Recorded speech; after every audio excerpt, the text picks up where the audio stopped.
बच्चों, हमने शब्द परिचय पाठ को अच्छी तरह पढ़ा, उसका हिंदी अनुवाद भी बहुत अच्छी तरह से समझ लिया है। अब हम इसका अभ्यास कार्य करेंगे, तो चलिए शुरू करते हैं।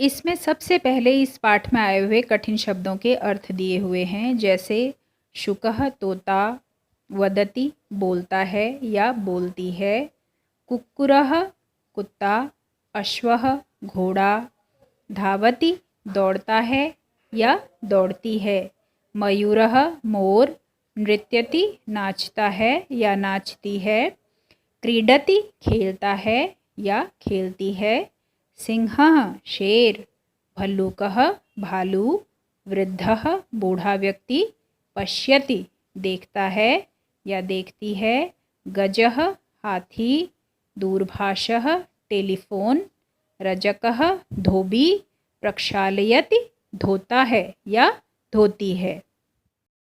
इसी क्रम में हमारा पहला अभ्यास प्रश्न है, विसर्ग योजित्वा उच्चारणम कुरुत।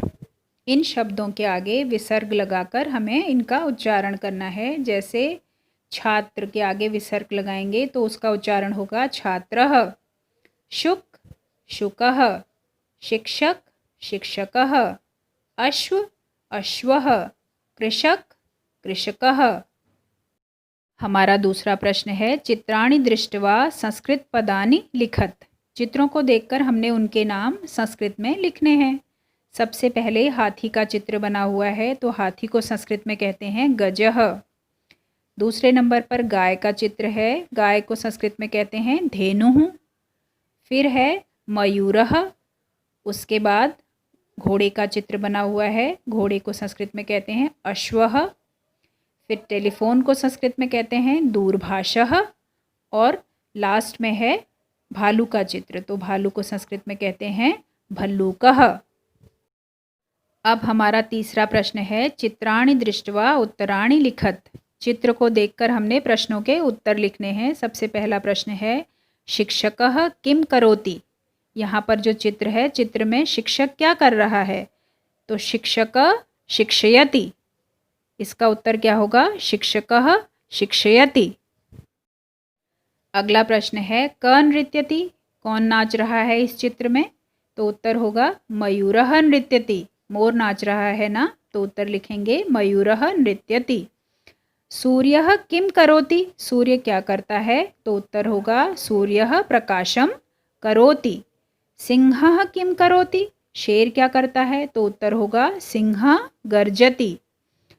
अब हमारा चौथा प्रश्न है बच्चों, परस्पर मेलनम कुरुत। ये जो यहाँ पर चित्र दिए हुए हैं, उनको हमने शब्दों से मिलाना है। सबसे पहले चंद्रः चंद्रमा, इसे हम चंद्रमा से मिलाएंगे। दूसरा शब्द है गजः हाथी, तो हम इसे हाथी से मिला देंगे।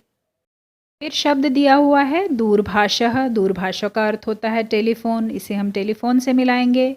फिर है अश्वः, इसे हम घोड़ा, अश्व का मतलब होता है घोड़ा, तो इसे हम घोड़े से मिला देंगे।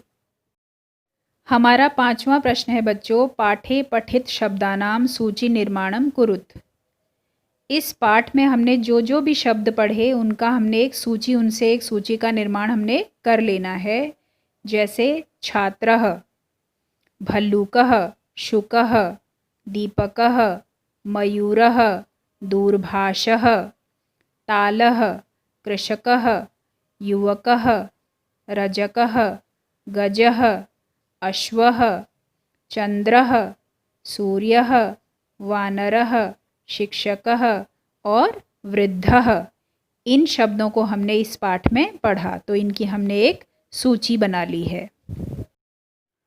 तो बच्चों, हमने शब्द परिचय पाठ को पढ़ा, उसका हिंदी अनुवाद भी समझा, और अब इसका अभ्यास कार्य भी हमने बहुत अच्छी तरह से समझ लिया है।